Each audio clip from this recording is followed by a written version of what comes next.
عدالت فیصلے پہ فیصلہ دیتی رہی، ڈیڈ لائن پہ ڈیڈ لائن دیتی رہی. ابھی جب 14 تاریخ کو انہوں نے ڈیڈ لائن دی تھی جو 17 تاریخ کو ختم ہوئی، جب ان کو پتہ چلا، یعنی سے پہلے ان کو پتہ چل گیا تھا، اپنا الیکشن اپنا اسٹیٹ بینک نے اور جو وزارت خزانہ ہے اور اس کے علاوہ جو اپنا قائمہ کمیٹی برائے خزانہ تھی ان کی جو رپورٹ آئی تھی، اور اس کے بعد جو پارلیمان نے قرار اپنا جو ان کے سپلیمنٹری جو بل تھے جس طرح ان کو ریجیکٹ کر دیا تھا، تو اس کے بعد ان کو یقین ہو چلا تھا کہ اب کچھ نہیں ہو سکتا. تو ناظرین اس کے علاوہ اب میں آپ کو بتاتا ہوں کہانی شروع کیسے ہوئی. کہانی شروع ایسے ہوئی کہ چیف جسٹس صاحب نے پنڈی میں کسی سے رابطہ کیا کہ جی مجھے بڑے صاحب سے ملنا ہے، تو بہت سارے امور ہیں اور ان پہ بات کرنی ہے. تو بہرحال جی وہ رابطہ بڑا کامیاب رہا، سکسیسفل رہا. تو موصوف جو ہے وہ ظاہر ہے کہ پنڈی چلے گئے اور وہاں پر بڑے صاحب سے ملاقات ہوئی اور بڑے صاحب سے گلے شکوے ہوئے کہ ہم تو آپ کے ساتھ بہت اچھا چل رہے تھے اور آپ ہی نے منہ پھیر لیا ہے ہم سے، اور یہ ہے وہ ہے. تو بڑے صاحب نے 2 ٹوک الفاظ میں کہا کہ ہم کسی کے ساتھ نہیں ہیں، ہم کسی کے ساتھ نہیں ہیں. اگر ہم کسی کے ساتھ ہیں تو وہ صرف آئین ہے. آئین سے ہٹ کر نہ فل اسٹاپ پر کمپرومائز ہوگا نہ کوما پہ کمپرومائز ہوگا. تو اس لیے آپ کو بھی چاہیے کہ آپ بھی اپنی حدود میں آ جائیں، ان حدود میں جو آئین نے آپ کی حدود مقرر کی ہیں.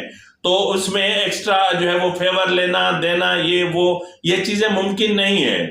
اور آپ کو اس وقت پتا ہونا چاہیے کہ خیبر پختونخوا میں ایک جنگ چھڑی ہوئی ہے. ظاہری طور پہ میڈیا پہ اتنا سب کچھ نہیں آ رہا، لیکن حقیقت یہی ہے کہ خیبر پختونخوا پولیس اور پیراملٹری فورسز کی طرف سے ایک جنگ چھڑی ہوئی ہے.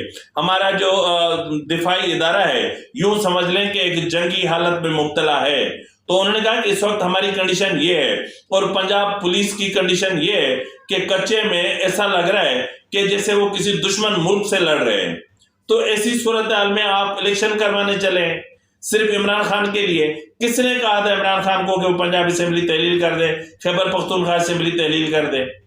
اپنی مرضی پہ کی. اب حالات وہ نہیں ہیں کہ ہم آپ کو جو ہے وہ فورسز دے سکیں، ہم آپ کو سیکیورٹی پرووائڈ کر سکیں، ہم سب کچھ کر سکیں. نہیں کر سکتے ہم، اور نہ ہی ہم حکومت کو مجبور کر سکتے ہیں کہ وہ آپ کو 21 ارب روپے اٹھا کے دے دے، جبکہ پارلیمان جو ہے وہ 2 مرتبہ اپنا جو پارلیمان ہے وہ اس چیز کو مسترد کر چکی ہے. تو پارلیمان سے بڑھ کر تو نہ آپ ہو سکتے ہیں نہ ہم ہو سکتے ہیں. تو بہرحال تھوڑا سا ہوش سے کام لے. تو ناظرین اس اہم ملاقات کے بعد یہ طے پایا کہ جی اب فیس سیونگ کے لیے آپ جو ہے وہ ہمارے سیکیورٹی فورسز کے جو سیکرٹ فورسز کے جو ادارے ہیں فورسز ہیں ان کے جو سربراہان ہیں آپ ان سے بلا کے ایک تفصیلی سیکیورٹی بریفنگ لے لیں، اور اس کے بعد پھر جو ہے وہ ایک ریویو پٹیشن داخل ہوگی. اس میں پھر آپ کو جو مناسب لگے اس معاملے کو رفع دفع کریں. ملک میں اس وقت اگر سچویشن خراب ہوتی ہے تو IMF سے ڈیل کون کرے گا؟ کہ کس طرح ہم بات کریں گے ان سے؟ جس طرح سعودی عرب ہمارے ساتھ سپورٹ کر رہا ہے تو وہ کون کرے گا؟ کہاں سے ہم کر سکیں گے؟ جس طرح UAE ہمارے ساتھ ہمیں فیور دے رہا ہے وہ کیسے ہوگی؟ یہ سب چیزیں ہیں، ملک کو دیکھنا پڑتا ہے، ملک کے معاشی حالات کو دیکھنا پڑتا ہے.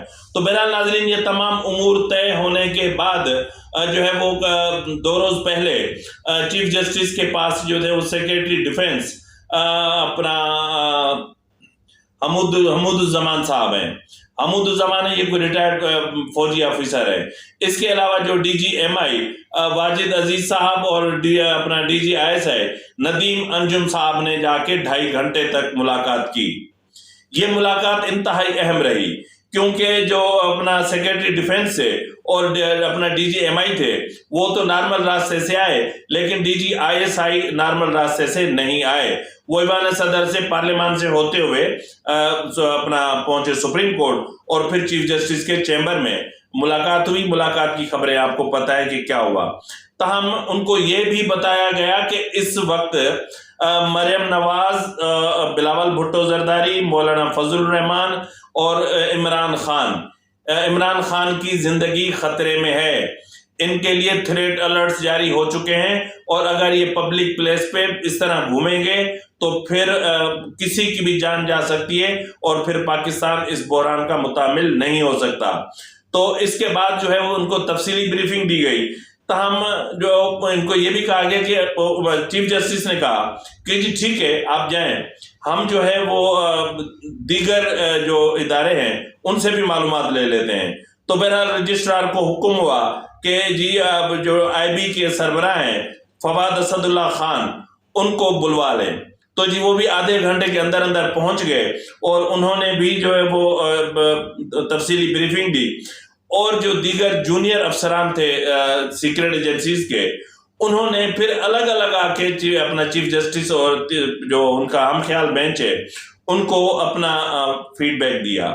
تو اس کے بعد ان کے تو ظاہر ہے کہ انہوں نے کہا کہ سب ایک ہی ہیں, کیونکہ اس سے پہلے جو سلامتی کمیٹی کی میٹنگ ہوئی تھی اس میں سیکیورٹی اداروں اور سیکرٹ ایجنسیز کے جو پنجاب اپنا خیبر پختونخوا اور بلوچستان سے تعلق رکھنے والے افسران تھے ان کو بلوا کے ان سے بریفنگ لی گئی تھی کہ جی ایکچوئل پوزیشن ہے کیا. تو بہرحال جی جو ہے وہ اس کے بعد یہ طے پایا, یعنی یہ پیغام پہنچایا گیا وہاں بڑے گھر پہ بڑے صاحب کے پاس کہ جی ٹھیک ہے آپ جو ہے وہ ریویو پٹیشن فائل کروا دیں. تو گزشتہ روز آپ نے دیکھا ہوگا کہ شام کو یعنی عدالت کا ٹائم ختم ہونے کے بعد وزارت دفاع کی طرف سے ایک ریویو پٹیشن سپریم کورٹ میں ارسال کی گئی اور وہ پٹیشن آج جو ہے اس کو سماعت کے لیے منظور کر لیا گیا. اور chief justice justice Umar Ata Bandial, justice اعجاز الحسن اور جسٹس منیب اختر پر مشتمل جو ہم خیال بینچ ہے جس نے 14 مئی کا فیصلہ دیا تھا, جو ہے وہ انہوں نے جو ہے وہ آج 11:30 بجے, یعنی اس وقت جب میں ویلاگ ریکارڈ کر رہا ہوں تو تقریباً 11 بجنے میں 5 منٹ باقی ہیں, تو یقیناً 11:30-12 بجے اس کی سماعت ہوگی اور سماعت کے بعد یہ معاملہ چھوڑ دیا جائے گا الیکشن کمیشن پر کہ جیسے ہی حالات مناسب ہوں, بہتر ہوں, تب آپ انتخابات کروا لیں. اور بات وہیں پہ آ کے رکی, یعنی پرنالہ یہیں سے ہی بہے گا. تو بہرحال اب ظاہر ہے کہ جب یہ چیزیں ہونی تھیں تو پھر اس کو اتنا سارا گند کرنے کی ضرورت کیا تھی. یعنی اب پارلیمان کی بات نہیں سنی, بلکہ جب بڑے صاحب نے کہہ دیا تو پھر صاحب کو بات سمجھ میں آئی کہ بات کیا ہے. تو بہرحال ناظرین جو ہے وہ عمران خان, اب اس میں عمران خان کہاں گیا؟ اب عمران خان کہاں گیا؟ عمران خان تو اب تو جو ہے یقیناً زمان پارک میں دیواروں سے سر ٹکرا رہا ہوگا, وہ جو بلٹ پروف شیشے ہیں ان سے سر ٹکرا رہا ہوگا, اپنے آپ کو کوس رہا ہوگا فواد چودھری کو, شاہ محمود قریشی کو, اور جو دیگر جو بار بار کہہ رہے تھے کہ اسمبلی توڑو. یاد ہے نا پرویز الہی کی ایک آڈیو آئی تھی جس میں انہوں نے کہا کہ کاش یہ 2-4 دن پہلے ہی گرفتار ہو جاتا. وہ گالیاں تو میں نہیں دے سکتا کیونکہ یہ گالیاں دینا تو ظاہر ہے کہ ان کا کام ہے, اور میں نہیں دے سکتا. تو جس طرح کہا تھا کہ یہ اگر کچھ دن پہلے گرفتار ہو جاتا تو اسمبلی تحلیل نہ ہوتی اور ہم بڑے مصیبت سے میں پڑھنے سے بچ جاتے. تو بہرحال جو عمران خان اس وقت جو ہے وہ ماتم کنہ ہے, اور عمران خان اس وقت آنسو بہا رہے ہوں گے اور کہہ رہے ہوں گے کہ جا اپنی حسرتوں پہ آنسو بہا کے سو جا. تو بہرحال عمران خان کے پاس اب اس کے علاوہ کچھ نہیں رہا. ہاں البتہ پنجاب انتخابات کے آڑ میں عمران خان نے کچھ ارب روپے ضرور کما لیے ہوں گے, کیونکہ اس وقت جو پنجاب اسمبلی کی ٹکٹ فروخت ہوئے, یہ کہہ رہا تھا نا کہ ہم اپنے کارکنوں کو دیں گے, جو ہمارے ورکر ہیں, جو ہمارے یہ ہیں, جو ہمارے وہ ہیں. تو اعجاز صاحب کے ساتھ کسی کی ایک آڈیو کال لیک ہوئی ہے, ذرا کیا کہہ رہے ہیں ملاحظہ فرما لیں. السلام علیکم جی. السلام علیکم چودھری صاحب. السلام علیکم. میں چودھری حفیظ بول رہا سر, نواب شاہ اسلام آباد تو جی. اور میں ذکر کیتا سی تاڈے نال رانا شوکت صاحب لئی سانو پی پی 114 دی ٹکٹ چاہیے ہے صفائی دی. وہ تساں پھر دسیا نہیں مینوں کہ کنا ڈونیشن ہوئے گا, کنا وہ ٹکٹ دی پارٹی او جی دیکھو ساڈے ہاں ڈونیشن دی جی جڑی ہے نا ان لمیٹڈ, او جس دن آن گے تو آج جی چیئرمین نو کہن میں انی ڈونیشن دینا چاہنا اسی انہاں نو ملوا دیں گے. چلو ٹھیک ہے سر. کوئی 10 ملین تو اوتے دی 10 ملین تو اوتے دی ہونی چاہیے جڑی چیئرمین نے ملاقات ہو سکتی. اچھا 10 تو 10 1 کروڑ. ہاں 1 تو اوتے. اچھا ਉਹ ਪਾਰਟੀ ਦੀ ਟਿਕਟ ਸਰ ਕਿੰਨੀ? ਪਾਰਟੀ ਵਾਸਤੇ। ਅੱਛਾ ਪਾਰਟੀ ਵਾਸਤੇ ਸਰ। ਉਹ ਸ਼ੌਕਤ ਖਾਨ ਅਮਲੀ ਕਿੰਨਾ ਸਰ? ਦੇਖੋ ਇਹ ਜਿਹੜਾ ਸ਼ੌਕਤ ਖਾਨ ਵਾਸਤੇ ਜੀ ਤੁਸੀਂ ਦੇਣਾ ਚਾਹੋ ਤਾਂ ਉਹ ਤੁਹਾਡੀ ਮਰਜ਼ੀ ਹੈ। ਜ਼ਾਹਿਰ ਹੈ ਅਸੀਂ ਉਹਦੇ ਵਾਸਤੇ ਵੀ ਚਾਹੁੰਦੇ ਹਾਂ ਕਿ ਲੋਕ ਫੰਡ ਰੇਜ਼ ਕਰਨ। ਤਾਂ ਬਿਲਕੁਲ ਦੇਣਗੇ। ਔਰ ਸਰ ਰੋਜ਼ਿਆਂ ਤੋਂ ਪਹਿਲੋਂ ਮੈਂ ਸੱਦਾ ਉਹਨਾਂ ਨੂੰ, ਬਾਅਦ ਹੀ ਸੱਦਾ? ਨਹੀਂ ਅੱਜ ਕੱਲ ਜੀ ਜੇ ਟਿਕਟਾਂ ਤੇ ਦੇ ਰਹੇ ਜੇ ਟਿਕਟਾਂ ਲੈਣੀਆਂ ਤੇ ਅੱਜ ਕੱਲ ਕੀ। ਚਲੋ ਸਰ ਪਹਿਲਾਂ ਮੈਂ ਕੱਲ ਨਿਕਲਾਂਗਾ 28 ਤਾਰੀਖ ਨੂੰ, ਸੱਦ ਲਵਾਂ ਉਹਨਾਂ ਨੂੰ 28 ਨੂੰ? ਮੈਂ ਅਰਜ਼ ਕਰਨਾ ਜੀ ਅੱਜ ਕੱਲ ਤੁਸੀਂ 114 ਚ ਇੰਟਰਸਟਿਡ ਜੇ? ਹਾਂ 114 ਹੈ ਸਰ। 114 ਤੇ ਅੱਜ ਹੀ ਹੋ ਜਾਣਾ ਹੈ। 114 ਇੱਕ ਜ਼ਰਾ ਮਿਹਰਬਾਨੀ ਕਰੋ, ਨਹੀਂ ਕਿ ਮੈਂ ਤੇ ਇਸਲਾਮਾਬਾਦ ਸਰ। ਇਹ ਤੇ 114 ਵਾਸਤੇ تو دن ہی نہیں ہے کہ گزر گیا. فیصلہ آباد اس وقت چل رہے ہیں. فیصلہ آباد چل رہے ہیں سر. وہ پھر میں سد لوا انہوں. جی جی جی چلو ٹھیک ہے میں سد لینا. ناظرین اس آڈیو کے بعد آپ کو خود اندازہ ہو گیا ہوگا کہ ٹکٹ کتنے کا بک رہا ہے. تو بہرحال ناظرین اس کے علاوہ ایم ایل ولی خان نے ایک اسٹیٹمنٹ جاری کیا ہے اور اس اسٹیٹمنٹ میں انہوں نے عمران خان، جنرل باجوہ، جنرل فیض کے خلاف سخت کارروائی کا فیصلہ کیا ہے اور انہوں نے کہا کہ ان لوگوں نے خیبر پختونخوا کو جو ہے وہ اس کا ٹی ٹی پی کا گڑھ بنا دیا ہے اور اسی بنیاد پہ یہاں اب عام انسان کی زندگی محفوظ نہیں ہے. انہوں نے مزید کیا کہا یہ آپ ملاحظہ فرمائیں اور اس کے ساتھ ہی جو ہے وہ آپ مجھے اجازت دیں. انشاءاللہ تعالیٰ تھوڑی دیر کے بعد جیسے ہی کورٹ کی سماعت ختم ہوتی ہے تو پھر اندر جو ہے وہ مٹھو اپنا بھیجوں گا.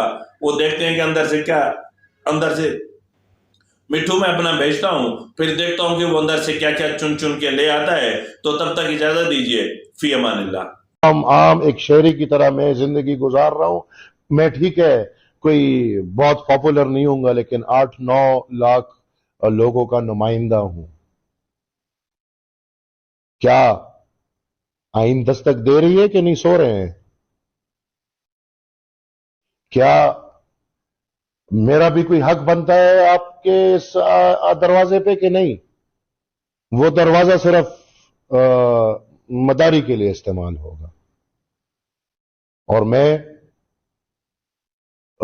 ہر ادارے سے یہ اپیل کرتا ہوں کہ باجوہ صاحب اور فیض حمید صاحب کے ساتھ عمران خان جو باقاعدہ طالبان کا نمائندہ ہے، جس کو باقاعدہ ہم نے طالبان خان نام دیا ہے اور دنیا نے پچھلے 10 سال سے اس کا یہ نام سنا ہے، جس نے اپنی وزارت عظمیٰ کی کرسی کے لیے مجھ جیسے پورے پختون قوم کو آگ کی طرف دھکیل دیا ہے. صدر عارف علوی جس کے دستخط پہ 102 دہشت گرد رہا ہوئے ہیں، گھوم رہے ہیں، اور آج دیکھیں وہی سب کچھ ہمارے ساتھ ہو رہا ہے. اس کے ساتھ ساتھ محمود خان اور طالبانوں کا نمائندہ ترجمان سیف اس کا